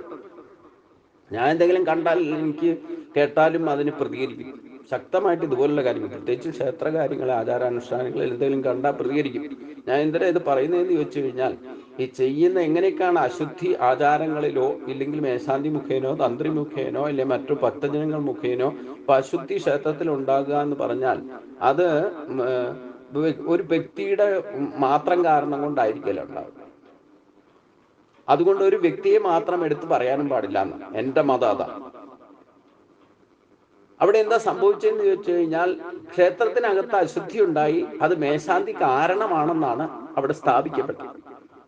അപ്പൊ ഒരു ദിവസം ഇവരൊക്കെ ഇത് വാദം മുഖങ്ങൾ കേട്ടിട്ട് ഇദ്ദേഹം വേദിയിൽ നിന്ന് എഴുന്നേറ്റ് പോയുള്ളൂ. എന്നിട്ട് വൈകുന്നേരത്തെ പൂജയ്ക്ക് കമ്മിറ്റിക്കാരൊക്കെ പോയിട്ട് ക്ഷമയൊക്കെ പറഞ്ഞിട്ട് അന്ന് വൈകുന്നേരത്തെ പൂജയ്ക്ക് വന്നു. ഞാൻ പിറ്റേ ദിവസം അവിചാരിതമായിട്ട്, ഇത് ഞാൻ കേട്ടതാണ്, പിറ്റേ ദിവസം അവിചാരിതമായിട്ടാണ് ഞാൻ രണ്ടാമത്തെ സ്റ്റെപ്പിലാണ് അവിടെ ചെല്ലുന്നത്. അപ്പോഴാണ് ഇങ്ങനെ ഒരു സംഗതി നടന്നു എന്ന് മാത്രമല്ല, ഞാൻ അവിടെ ചെന്ന് തൊഴാൻ നടക്കെ ചെന്ന് നിൽക്കുമ്പം നട അടച്ച് താക്കോല് നടക്കെ വെച്ചതായിട്ട് കണ്ടു. താക്കോല് നടക്കെ വച്ചിട്ട് മേശാന്തി പോയതായിട്ട് അറിഞ്ഞു. അതറിഞ്ഞുകൊണ്ടാണ് ഞാൻ മടിയടിച്ച് തൊഴുതതിന് ശേഷം ഈ വേദിയിലേക്ക് പ്രശ്നവിധി പറയുന്ന സ്ഥലത്തേക്ക് വന്നു. അപ്പൊ ഇതേ പ്രശ്നം തന്നെ പറഞ്ഞുകൊണ്ടിരിക്കുകയാണ്. ഈ മേശാന്തിയെ അപമാനിച്ച് തലേ ദിവസത്തിന്റെ ബാക്കി ഇവിടെ ചർച്ച ചെയ്ത് അദ്ദേഹത്തിന് ആകെ മനോക്ഷോഭം ഉണ്ടായിട്ട് താക്കോല് എന്നാൽ നിങ്ങൾ വേറെ ആരെങ്കിലും അന്വേഷിച്ചോളാൻ പറഞ്ഞിട്ട് താക്കോല് നടക്കി വെച്ചിട്ട് പോയി. അവിടെ ഞാൻ പ്രായോഗിക തലത്തിൽ ഈ ജ്യോത്സ്യന്മാരോട് പറഞ്ഞു, നിങ്ങൾ എന്തറിഞ്ഞിട്ടാണ് ഒരു ബ്രാഹ്മണനെ ഇതേപോലെ അപമാനിച്ച് പറഞ്ഞു വിട്ടത്? ഈ അശുദ്ധി എന്ന് പറയുന്നത് എങ്ങനെയുണ്ടായത്? ഇദ്ദേഹം മാത്രം വിചാരിച്ചാലാണോ, ഇല്ലെങ്കിൽ ഇദ്ദേഹം മാത്രമാണോ മനഃപൂർവ്വം ക്ഷേത്രത്തിനകത്തേക്ക് ഏതെങ്കിലും തരത്തിൽ അശുദ്ധി കടന്നു ചെല്ലുന്നുണ്ടെങ്കിൽ അദ്ദേഹം ഒരു ഉത്തരവാദി അകത്ത് കയറുന്നത് അദ്ദേഹം മാത്രമായതുകൊണ്ട് അദ്ദേഹമാണ് കാരണമെന്ന് പറഞ്ഞാലും ആ അശുദ്ധി അകത്തേക്ക് കടക്കാൻ കാരണം അദ്ദേഹം മാത്രമാണ്. അതൊന്ന് പ്രായോഗിക തലത്തിൽ നിങ്ങൾ വിശകലനം ചെയ്യണമെന്ന് പറഞ്ഞു. അപ്പൊ പുറത്തു നിന്ന് ഒരാള് വഴിപാടിന് കൊണ്ടുവരുന്ന സാധനങ്ങൾ, അല്ലെങ്കിൽ കടയിൽ നിന്ന് വാങ്ങുന്ന സാധനങ്ങൾ, പൂവ്, പുഷ്പങ്ങൾ സംഘടിപ്പിക്കുക, ഇതിലൊക്കെ പ്രത്യക്ഷമായിട്ടോ പരോക്ഷമായിട്ടോ നമ്മുടെ സാധാരണ കണ്ണുകൾക്ക് കാണാൻ പാടില്ലാത്ത ഏതെങ്കിലും അശുദ്ധി ഈ ദ്രവ്യങ്ങൾ മുഖേന അകത്ത് കടന്നാൽ അത് പൂർണ്ണമായിട്ട് ഉത്തരവാദിത്തം മേശാന്തിക്കാണോ? നിങ്ങൾ എന്തർത്ഥത്തിലാണ് ഇദ്ദേഹത്തെ അപമാനിച്ച്, അതും ഏറ്റവും വലിയൊരു ശാപം തന്നെ ഉണ്ടായിട്ടുണ്ട്. ഈ ബ്രാഹ്മണ ശാപം നിങ്ങൾ ഇന്ന് വാങ്ങിയിരിക്കുന്നു. താക്കോല് നടക്ക വെച്ചിട്ട് പോയത് നിങ്ങൾ കാണുന്ന വിധത്തിലൊന്നും അകത്തിരിക്കുന്ന ദേവൻ ഇത് ചർച്ച ചെയ്യുന്നത് നിഷ്പക്ഷമായിട്ടാ ചിന്തിക്കുക. അപ്പൊ ഈ അശുദ്ധി എങ്ങനെ കടന്നു വന്നു? ഇവിടെ ഭക്തി ഒരു ക്ഷേത്രത്തിലാണ് നടക്കുന്നത്, ഒരു ബ്രാഹ്മണനാണ് ശാന്തിക്കാരനായിട്ടുള്ളത്. ദേവയജ്ഞം ഇല്ലെങ്കിൽ ദൈവിക വിഷയം ചർച്ച ചെയ്യാൻ വേണ്ടിയിട്ടാണ് ഇവിടെ ജ്യോത്സ്യന്മാരിരുന്നുകൊണ്ട് ചർച്ച ചെയ്യേണ്ടത്. ദേവപ്രശ്നമാണ് നടക്കുന്നത്. അപ്പൊ ഇങ്ങനെ നമ്മുടെ മനുഷ്യന്റെ ശരീരത്തിലെ മനുഷ്യന്റെ സ്വഭാവത്തിന് അടിസ്ഥാനമായിക്കൊണ്ട് ഈ അശുദ്ധി ആചാരങ്ങളിൽ ഉണ്ടായിട്ടുണ്ടെങ്കിൽ അതങ്ങനെയാണോ ചർച്ച ചെയ്യേണ്ടത്? ഞാൻ എന്തിനാ ഇത് പറയുന്നതെന്നുണ്ടെങ്കിൽ, ഈ ഭക്തി മാർഗത്തിൽ പോലും ആചാരങ്ങളെ ശുദ്ധിയോ ആചാരമോ അത് സത്യമോ അറിയാതെ ചെയ്യുന്നുണ്ടെന്നർത്ഥം. അതിനൊരാൾ മാത്രമല്ല ഉത്തരവാദി. ഒരു ക്ഷേത്രം എന്ന് പറയുന്ന ഒരു പൊതുസ്ഥാപന. അപ്പൊ അതിനകത്തേക്ക് എടുക്കുന്ന ദ്രവ്യങ്ങള്, പൂജാദ്രവ്യങ്ങളായിക്കോട്ടെ, അതിൽ പലതരത്തിലും അശുദ്ധി വരാം. ഇതേ പ്രശ്നം ഗുരുവായൂർ പ്രശ്നത്തിനും ഉണ്ടായപ്പോഴും ഞാൻ ശക്തിയായിട്ട് വാദിച്ചു. അത് ഇപ്പം ശുദ്ധിയോടുകൂടി കുളിച്ചിട്ട് ശുദ്ധമായിട്ട് അകത്ത് കയറിയിരുന്ന സഹസ്രനാമം ജപിക്കുന്ന ആ വ്യക്തിയിൽ നിന്ന് പോലും അശുദ്ധി ഉണ്ടാകും. എങ്ങനെ ഉണ്ടാകും? കുളിച്ച് ശുദ്ധമായിട്ട് മറ്റാരെയും തൊടാതെ. ഇപ്പൊ ഗുരുവായൂർ ക്ഷേത്രത്തിനകത്തേക്ക് ഗീശാന്തിമാരോ അല്ലെ ശാന്തിക്കാരോ അകത്തേക്ക് പോകുന്നവരെല്ലാം കുളിച്ച് ശുദ്ധമായിട്ട് അവർ കാവൽക്കാർ തന്നെ പ്രത്യേക ആരും തൊടാതെയൊക്കെ കടത്തിവിടുന്നു. എന്നിട്ടും അവിടെ പ്രശ്നം പറ്റപ്പോൾ അവിടെ അശുദ്ധി ഉണ്ടെന്ന് പറഞ്ഞു. എങ്ങനെയാ സംഭവിച്ചത്? ഇത്രയൊക്കെ ശുദ്ധമായിട്ട് നോക്കിയിട്ടും പിന്നെ എങ്ങനെ അശുദ്ധി ഉണ്ടാകുന്നു? ശ്രീകോവിലിന് അകത്ത് വരെ അശുദ്ധി എത്തിയിട്ടുണ്ടെന്ന് പറഞ്ഞു. എങ്ങനെയാ സംഭവിക്കുക? ലോജിക്കായിട്ട് നമ്മൾ വെറുതെ ഭൗതിക ദൃഷ്ടിയിൽ കണ്ടുകൊണ്ട് മനസ്സിലാക്കാൻ സാധിക്കില്ല. ഇപ്പൊ തലേ ദിവസം കള്ളു കുടിച്ച ഒരു ബ്രാഹ്മണൻ, ഇല്ലെങ്കിൽ ബീഡിയും സിഗരറ്റും വലിച്ച ബ്രാഹ്മണൻ, പുകയില ഉപയോഗിച്ച ബ്രാഹ്മണൻ മുറുക്കിയിട്ട് പോയാൽ ഇവരുടെയൊക്കെ വായില്, ഇല്ലെങ്കിൽ ആ വായിൽ നിന്ന് പുറപ്പെടുന്ന ഒരാൾ മന്ത്രം ജപിച്ചാൽ പോലും അതിന്റെ അശുദ്ധി വിഗ്രഹത്തിലേക്ക് എത്തും. സഹസ്രനാമം ജപിച്ചാൽ പോലും, പ്രണവമന്ത്രം ജപിച്ചാൽ പോലും. എന്തിനേറെ പറയുന്നു, തന്ത്രി ആവാഹിക്കുന്നുണ്ടെങ്കിൽ കൈകളിലേക്ക് പുഷ്പവും ജലഗന്ധ പുഷ്പങ്ങൾ എടുത്തിട്ട് ആവാഹിച്ച് പ്രാണായാമത്തിലൂടെ തന്റെ ആത്മശക്തിയിൽ നിന്നാണ് വിഗ്രഹത്തിലേക്ക് ആവാഹിക്കുക. അപ്പൊ ഈ ശ്വാസഗതിയെ അടിസ്ഥാനമാക്കിക്കൊണ്ടാണ് പ്രാണനെ ആവാഹിച്ച് പ്രതിഷ്ഠിക്കുന്ന വിധത്തിൽ ചെയ്യുന്നെന്നുണ്ടെങ്കിൽ, അപ്പൊ തന്ത്രി ലഹരി പദാർത്ഥം എന്തെങ്കിലും കഴിച്ചിട്ടുണ്ടെങ്കിൽ, കഴിക്കാൻ പാടില്ലാത്ത കഴിച്ചിട്ടുണ്ടെങ്കിൽ, അതിന്റെ എസൻസ് ഈ ആവാഹിക്കുമ്പോൾ അതിലേക്ക് പോവില്ലേ? ഇതൊക്കെ ഇത്രയൊക്കെ ഗഹനമായിട്ട് ആരാ ചിന്തിക്കുന്നത്? ഒരു ജ്യോത്സ്യന്മാരും ചിന്തിക്കില്ല, തന്ത്രിമാരും ചിന്തിക്കില്ല. ദേഹശുദ്ധി വരുത്തിയിട്ട്, അതായത് പ്രാണായാമം പൂജാവിധിയിലുള്ളത് ദേഹശുദ്ധി വരുത്തിയിട്ട് വേണം ആവാഹിക്കാനിരിക്കാൻ തന്നെ. അപ്പൊ ഇവര് മൂക്കില് നാസിക മുദ്രയൊക്കെ കാണിക്കലേ ഉള്ളൂ. അതിന്റെ വിധിപ്രകാരം ഒന്നും പ്രാണായാമം ചെയ്തിട്ടൊന്നുമല്ല ജയിക്കണം. അതൊക്കെ യഥാവിധി ചെയ്യാന്ന് പറഞ്ഞു കഴിഞ്ഞാൽ 16 പ്രണവം ജപിച്ചുകൊണ്ട് ശ്വാസം എടുത്ത് 64 പ്രണവത്തിൽ ശ്വാസത്തെ പിടിച്ചു നിർത്തി, പിന്നെ 32 പ്രണവത്തിൽ ശ്വാസത്തെ നിശ്വസിച്ച് ഇങ്ങനെ 16 പ്രാവശ്യം ചെയ്താലാണ് ദേഹശുദ്ധി വരും. അതായത് ശ്വാസത്തിന്റെ ശുദ്ധീകരണം പൂർണ്ണമായിട്ട് പഞ്ചപ്രാണനെ കൈകളിലേക്ക് ആവാഹിക്കണമെങ്കിൽ 16 പ്രാവശ്യം വിധിപ്രകാരം ദേഹശുദ്ധി വരുത്തുന്നതിനാവശ്യമായ പ്രാണായാമം 16 പ്രണവം ജപിച്ച് ശ്വാസമെടുത്ത് 64 പ്രണവത്തിൽ ശ്വാസത്തെ പിടിച്ചു നിർത്തി 32 പ്രണവം ജപിച്ചുകൊണ്ട് നിശ്വാസവായുവിനെ നിശ്വസിച്ച് ഇങ്ങനെ 16 പ്രാവശ്യം ആവർത്തിച്ചാലാണ് നാം തൻ്റെ തന്നെ ശരീരത്തിലെ ദേഹശുദ്ധി വരികയുള്ളൂ.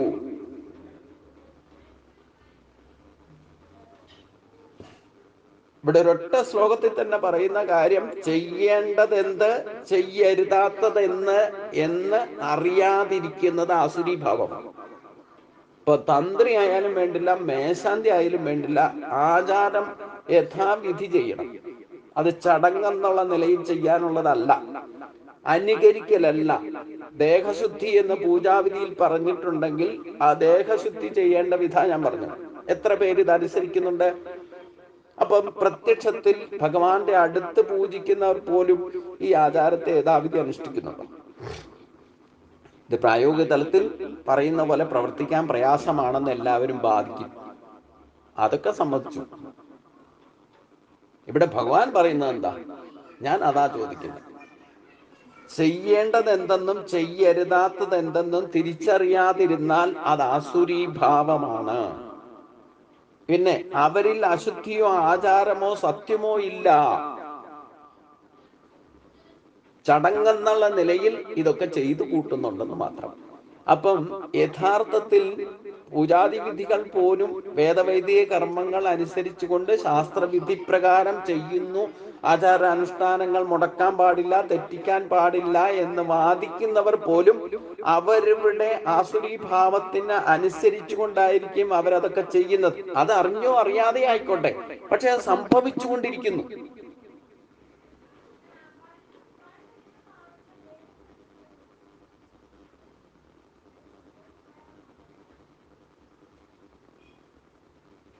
അപ്പൊ ഈ പറഞ്ഞ ആചാരാനുഷ്ഠാനങ്ങളുടെ അശുദ്ധി സംഭവിച്ചത് ഞാൻ നേരിട്ട് കണ്ടുപിടിച്ച് ജ്യോതിഷന്മാരോട് വാദിച്ചു.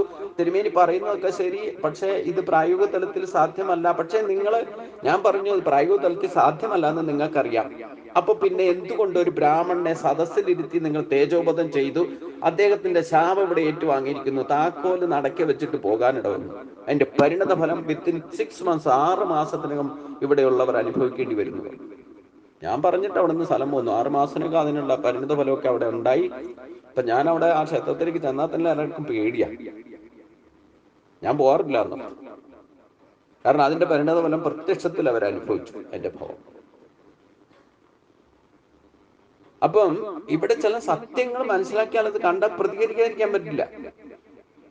ഈ നമ്മൾ മാനുഷികമായ ഭൗതിക ഇല്ലേ ആ പരിഗണന വെച്ചുകൊണ്ട് ചിന്തിക്കുമ്പോൾ തന്നെ, പ്രത്യേകിച്ച് ദേവയജ്ഞം ഇല്ലെങ്കിൽ ദേവ പ്രശ്നമൊക്കെ വയ്ക്കുമ്പം താത്വികമായിട്ട് വേണം അതിനെ ചിന്തിക്കാൻ. എങ്കിലേ അതിനെ യഥാർത്ഥ എവിടെയാ പിഴവെന്ന ആചാരാനുഷ്ഠാനങ്ങളിൽ തന്നെ എന്തെങ്കിലും പിഴവുകൾ ഉണ്ടെങ്കിൽ അതിനെ പരിഹാരം ചെയ്യുന്നതിന് മുമ്പ് തന്നെ എവിടെയാണ് തെറ്റ്, ഇല്ലെങ്കിൽ ഏതൊക്കെ തരത്തിൽ ഒരു തെറ്റ് സംഭവിക്കാം. ഇപ്പൊ അശുദ്ധി തന്നെ സംഭവിച്ചാൽ അതിന്റെ പ്രായോഗിക വശം നമ്മൾ പലതരത്തിൽ ഒരു വ്യക്തിയോ ഇല്ലെങ്കിൽ ഒരു വ്യക്തി കാരണമായിട്ടല്ല ഒരു പൊതുസ്ഥലത്ത് അശുദ്ധി ഉണ്ടാക്കുക. പല ആൾക്കാർ വന്നു പോകുമ്പോൾ, നമ്മുടെ വീട്ടിൽ തന്നെ പല ആൾക്കാർ വന്നു പോകുമ്പം ഇപ്പൊ കൊറോണ തന്നെ വരുന്നത് നമുക്ക് യാതൊരു വേറെ വിട്ട് അറിയാൻ വരാതെ വരും. എവിടുന്നാ ഇത് വന്നതെന്ന് അറിയില്ല. ആർക്കെങ്കിലും ഒരാൾക്ക് വന്നു കഴിഞ്ഞാൽ നേരിട്ട് സമ്പർക്കത്തിൽ നിന്നാണോ ഇല്ലെങ്കിൽ ബാഹ്യമായ മറ്റ് ഏതെങ്കിലും സമ്പർക്കത്തിലൂടെയാണ് ഇത് വന്നതെന്ന് എങ്ങനെ തിരിച്ചറിയും? നമ്മളിപ്പോ കുറ്റം പറയുമ്പോൾ ഒരാളെ കുറ്റം പറയാം, ഏള് വന്നത് കൊണ്ടാ, ഇല്ല ഏളിൽ നിന്നാ ഇത് പടർന്നതെന്നൊക്കെ പറയാം. പക്ഷെ പ്രായോഗിക തലത്തിൽ നമ്മൾ ചിന്തിക്കണം, ഗഹനമായിട്ട് ചിന്തിക്കും. ഇത് നമുക്ക് സാധാരണ കണ്ണുകളെ കൊണ്ട് കാണാൻ പറ്റാത്ത കാര്യമാണ്. ഈ കേട്ടത് കൊണ്ട് മാത്രമായില്ല. അപ്പൊ ഈ തരത്തിൽ അശുദ്ധി എന്ന് പറയുന്നത് നിസാരം. ഭാരതത്തിൽ ഇല്ലേ ഏറ്റവും തീണ്ടലും തൊടിയിലും ഭ്രാന്തന്മാരെന്ന് വിശദീകരിച്ചിരിക്കുന്ന, ഇല്ലെങ്കിൽ ഒരു സമയത്ത് നടന്നിരുന്ന കേരളത്തിലെ ബ്രാഹ്മണര് പോലും തീണ്ടലും തൊടിയിലും ഒക്കെ നടത്തിയിരുന്നു എന്ന് പറഞ്ഞു. യഥാർത്ഥത്തിൽ ഉദ്ദേശ ലക്ഷ്യം എന്തായിരുന്നു അതിന്റെ? അത് ആരും ഗഹനമായിട്ട് ചിന്തിക്കുകയോ അതിനെപ്പറ്റി ചിന്തിക്കുകയോ, ഇന്നിപ്പം അത് ഏറ്റവും വലിയ നികൃഷ്ടമായിരുന്നു എന്നുള്ള നിലയിലാണ് അത് എത്തിച്ചത്. അതിന് കാരണവും ബ്രാഹ്മണര് തന്നെയാണ്. അത് വേണ്ട വിധത്തിൽ അത് തന്നെ മനസ്സിലാക്കിയിട്ട് അത് യൂട്ടിലൈസ് ചെയ്യുന്നതിന്റെ ഗതിവിഗതികൾ എന്താണെന്നും അതിന്റെ ഗുണദോഷങ്ങളെ തിരിച്ചറിഞ്ഞുകൊണ്ട് മറ്റുള്ളവരെ ബോധ്യപ്പെടുത്തിക്കൊണ്ട് ഒരു തലമുറയൊക്കെ ഇല്ലേ, ഒന്നോ രണ്ടോ തലമുറയൊക്കെ ശരിക്കും അതേപ്പറ്റി അറിഞ്ഞുകൊണ്ട് മനസ്സിലാക്കിക്കൊണ്ട് പരശുരാമന്റെ ആ ഉപദേശങ്ങളൊക്കെ കേട്ടിട്ടും ശങ്കരാചാര്യരെ പോലുള്ളവരൊക്കെ മനസ്സിലാക്കിയത് പറഞ്ഞത് കേട്ടിട്ടൊക്കെ ആചാരാനുഷ്ഠാനങ്ങൾ ഇന്നും കുറെയൊക്കെ ഫോളോ ചെയ്യുന്നുണ്ട്. ഗുരുവായൂരടക്കം ശങ്കരാചാര്യരുടെ പാത ഇന്നും പിന്തുടരുന്നുണ്ട്. അതിന്റെ ഗതിവിഗതികൾ ഗുണദോഷങ്ങളെ തിരിച്ച് മറ്റുള്ളവരെ ബോധ്യപ്പെടുത്താൻ സാധിക്കാത്തത് കൊണ്ടാണ് അതൊക്കെ നികൃഷ്ടമായ ഒരു ആചാരമായിട്ട് മാറാനും അതിനെയൊക്കെ വ്യതിചലിപ്പിക്കാനും ഇല്ലെങ്കിൽ ആകെ സാമൂഹികമായിട്ടുള്ള ഒരു പേരുദോഷത്തിന് കാരണമായി ഭവിച്ചതൊക്കെ അതുകൊണ്ടാണ്. യഥാർത്ഥത്തിൽ നമ്മൾ നിത്യയുക്തമായിട്ട് ഈ യോഗ സാധനകൾ ചെയ്താൽ നമ്മളിൽ ഒരു പോസിറ്റീവ് എനർജി ക്രിയേറ്റ് ആകും. ഇന്ന് സയൻസ് തന്നെ പറയുന്ന ഒരു പ്രകാശ വലയം നമ്മുടെയൊക്കെ ശരീരം, അല്ലെങ്കിൽ തന്നെ ജന്മത്തിൽ നമ്മുടെയൊക്കെ പ്രാണന്റെ ശക്തി 1 സെന്റിമീറ്റർ മുതൽ 2 സെന്റിമീറ്റർ അകലത്തിൽ നമ്മുടെ ശരീരത്തിന് ചുറ്റും സർക്കിൾ ചെയ്തുകൊണ്ടിരിക്കുന്നത്. ജീവൻ ശരീരത്തിൽ നിൽക്കുന്ന അത്രയും കാലം സയൻസിൽ പറഞ്ഞാൽ ഓറ എന്നൊക്കെ പറയും. അതൊക്കെ ഇന്ന് കണ്ടെത്താനുള്ള മിഷനറീസ് വരെ കണ്ടുപിടിച്ചിട്ടുണ്ട്. ഇതൊക്കെ സത്യമായ ആസുരി ജന്മത്തിലായാലും ഇല്ലേ സാധാരണ മനുഷ്യരിലുള്ള ഈ പറയുന്ന ദൈവീയ സമ്പത്തോടുകൂടി അല്ലെ ആസുരി സമ്പത്തോടുകൂടി ജീവനോടെ ഇരിക്കുന്ന എല്ലാ മനുഷ്യരിലും ഈ ഒരു പ്രയാണം ഉണ്ടെന്നർത്ഥം. ഈ ഒരു സർക്കിൾ എല്ലാ ശരീരങ്ങളിലും ഉണ്ട്. അപ്പൊ ഇതിനെ നമ്മൾ യോഗ സാധനങ്ങളൊക്കെ ചെയ്താൽ, ജപതപാദികളൊക്കെ ചെയ്താൽ, ഗായത്രി മന്ത്രമൊക്കെ ഉപാസന ചെയ്യുന്നവർക്ക് യാതൊരു സംശയവുമില്ല ഇതിന്റെ സർക്കിളിന്റെ പരിധി കൂടും, അതിന്റെ ശക്തിയുടെ എനർജി ലെവൽ വർദ്ധിക്കും. അതുകൊണ്ടാണ് ഒരു ക്ഷേത്രത്തിൽ തന്നെ ബലിക്കല്ല് സ്ഥാപിച്ചിരിക്കുന്ന, അതായത് വിഗ്രഹം പ്രതിഷ്ഠിച്ചിരിക്കുന്ന സ്ഥലം മുതൽ ബലിക്കല്ല് സ്ഥാപിച്ചിരിക്കുന്ന അവിടം വരെ ഗായത്രി ജപിക്കാത്ത, ഗായത്രി ഉപാസന ഇല്ലാത്ത ഒരു ബ്രാഹ്മണന് പോലും ഈ ബലിക്കല്ലിന്റെ അകത്തെ സർക്കിളിൽ പ്രവേശിക്കാൻ അവകാശമില്ല.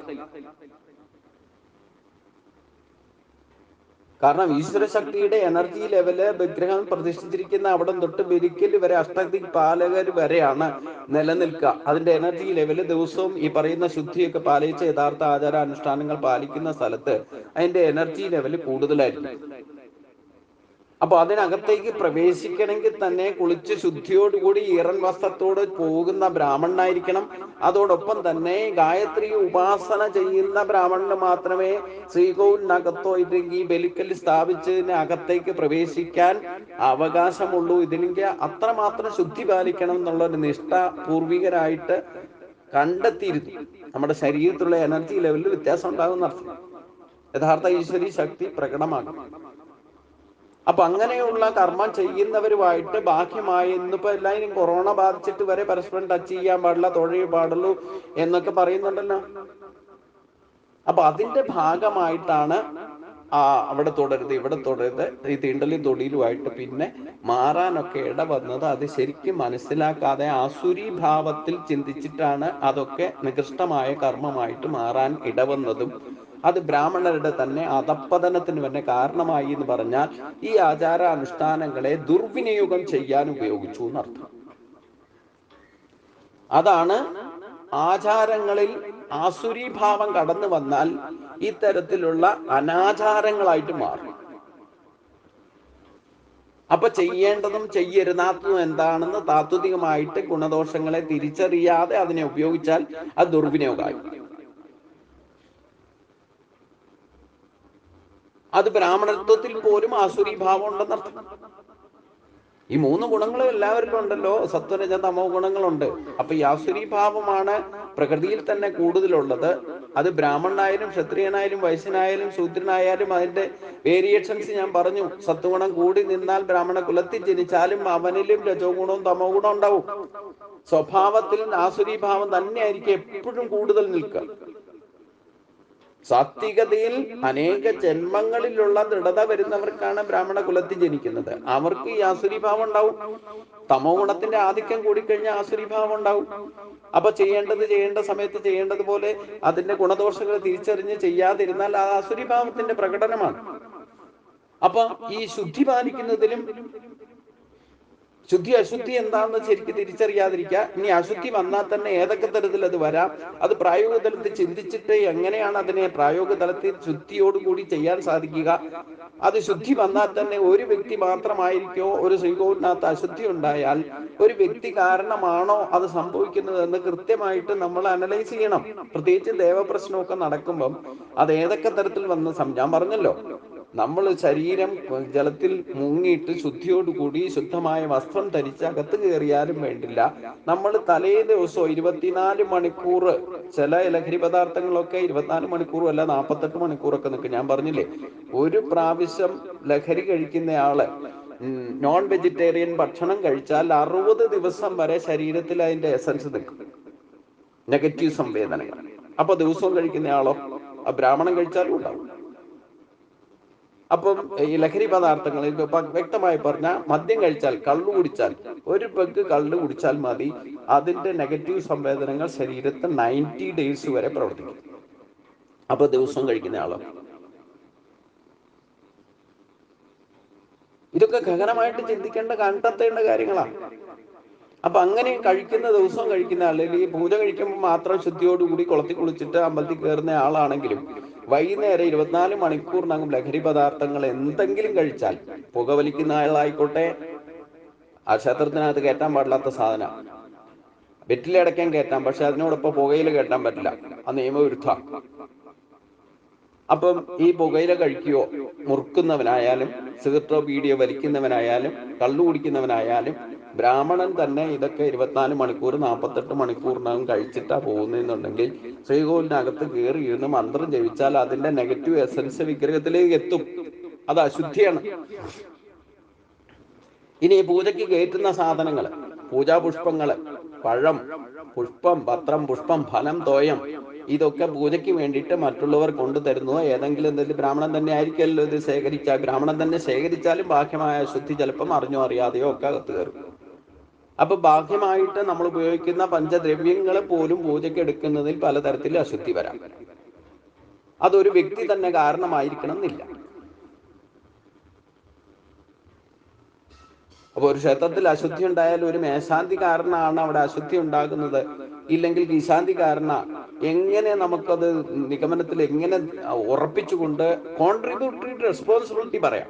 നമ്മൾ ശ്രദ്ധിക്കണം, ആ വ്യക്തിയെ ഉത്തരവാദിത്തം ഏൽപ്പിച്ചിട്ടുണ്ടെങ്കിൽ അതിൽ വളരെയധികം ശ്രദ്ധ വേണം.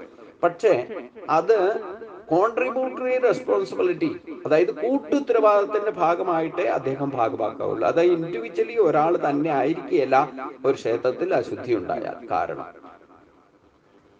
അതൊരിക്കലും അങ്ങനെ നിഗമനത്തിൽ എത്തിയിട്ട് ഒരാളെ വേദിയിൽ ഇരുത്തിയൊക്കെ അപമാനിക്കാന്ന് പറഞ്ഞാൽ അത് അധർമ്മത്തിന്റെ മുകളിൽ അധർമ്മം ചെയ്യാം. ഇതൊക്കെ ദേവൻ നിഷ്പക്ഷമായിട്ട് ചിന്തിക്കുക. അതാണ് മനസ്സിലാക്കാത്തതിന്റെ. ദേവജ്ഞന്മാരെന്ന് പറഞ്ഞാൽ സാധാരണ മനുഷ്യരാ. ഈ ജ്യോതിഷ പ്രശ്നമൊക്കെ 10 പേരെ ഇരുത്തിയിട്ട് ഒരേ വിഷയത്തിൽ പ്രശ്നം വെച്ച 10 വിധത്തിൽ അവര് രാശി കണ്ടെത്തും. എന്തുകൊണ്ടാണ്? എന്നിട്ട് 10 വിധത്തിൽ വ്യാഖ്യാനിക്കും. അവരവരുടെ അറിവിന്റെ പരിധിയിൽ നിന്നുണ്ടായിരിക്കും വാദിക്കുന്നത്.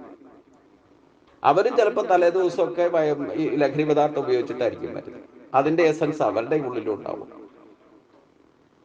100% പെർഫെക്റ്റ് ആയിട്ട് ആരാ മനുഷ്യരുടെ ഇടയിൽ ദൈവിക സമ്പത്തോടുകൂടി ആസുരി സമ്പത്തോടുകൂടി ജനിച്ചവരുണ്ടായിരിക്കുന്ന ഭഗവാൻ പറഞ്ഞതിന്റെ കാര്യവും കൂടെ നമ്മൾ മനസ്സിലാക്കണം എന്നർത്ഥം.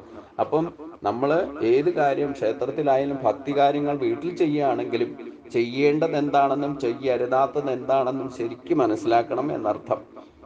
ആസുരി ജനങ്ങൾ അറിയുന്നില്ല. ആസുരി ഭാവം, നമ്മൾ തമോ ഗുണത്തിന് അധിപന്മാരായിട്ട് നടക്കുന്നത് കൊണ്ട് ഇതൊന്നും തിരിച്ചറിയാനുള്ള കെൽപ്പൊന്നും നമുക്ക് ഉണ്ടാവുകയുമില്ല. ആരെങ്കിലും എന്തെങ്കിലും പറഞ്ഞാലും അത് അനുകരിക്കുന്ന ഭാവം വരും. അതിൽ തന്നെ അനുകരിക്കുന്ന ഭാവം വരുമ്പോൾ ഈ സംശയം ഒരിക്കലും തീരുവില്ല. അനുസരിക്കുമ്പോഴേ സംശയം തീർത്ത് അനുസരിക്കാൻ നമുക്ക് സാധിക്കുള്ളൂ.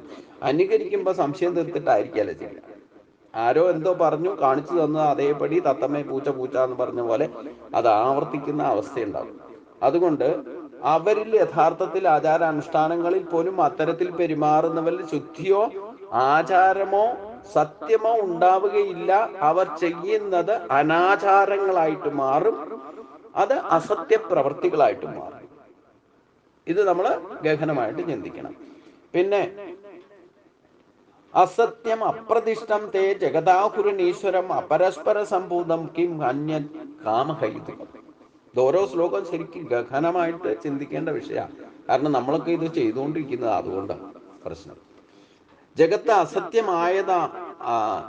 അസത്യമയമാണെന്നും ആധാരമില്ലാത്തതാണെന്നും അതിനൊരു നിയന്താവുമില്ലെന്നും കാമമാണ് മൂല കാരണമെന്നും കാമപ്രേരിതമായിട്ട് സ്ത്രീ പുരുഷന്മാരുടെ സംയോഗം കൊണ്ടാണ് സന്തതികൾ ഉണ്ടാകുന്നതെന്നും അന്യോന്യ സംയോഗം കൊണ്ട് തന്നെയാണ് ഈ പ്രകൃതിയുടെ സൃഷ്ടിക്ക് കാരണമെന്നും ഒക്കെ ആസുരി ഭാവങ്ങൾ പറയാനും അത് ചർച്ച ചെയ്യാനും ഒക്കെ ഇടവരും.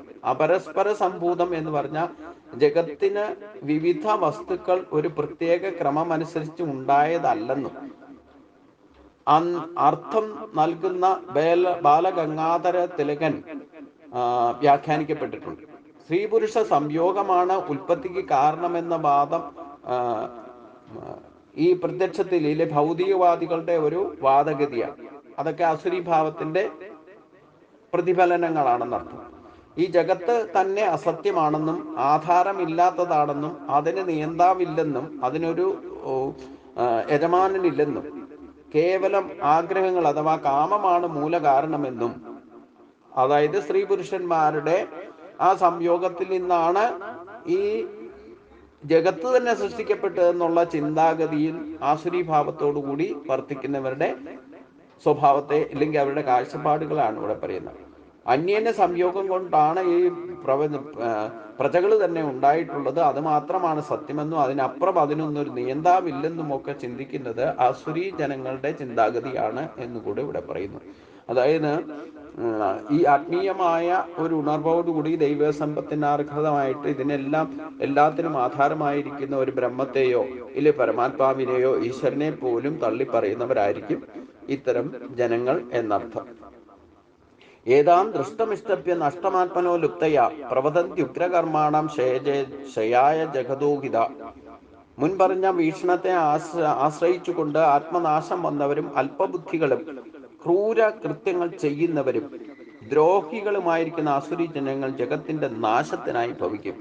അപ്പം ഈ തരത്തിൽ പെരുമാറുന്നല്ല, അതായത് യഥാർത്ഥത്തിൽ ഭൗതികത മാത്രമാണ് സത്യം എന്ന് വിചാരിച്ചുകൊണ്ട് അതനുസരിച്ചുകൊണ്ട് അതിൽ മാത്രം വിശ്വസിച്ച് അത്തരത്തിൽ പെരുമാറുന്നവർക്ക് ഒരു കാരണവശാലും ശാശ്വതമായ ശാന്തിയോ സമാധാനമോ അനുഭവിക്കാൻ സാധിക്കില്ല എന്ന് മാത്രമല്ല, അവർ സ്വയം ശാന്തിയും സമാധാനത്തോടു കൂടി ജീവിക്കില്ല, മറ്റുള്ളവരെയും ജീവിക്കാൻ അനുവദിക്കില്ല.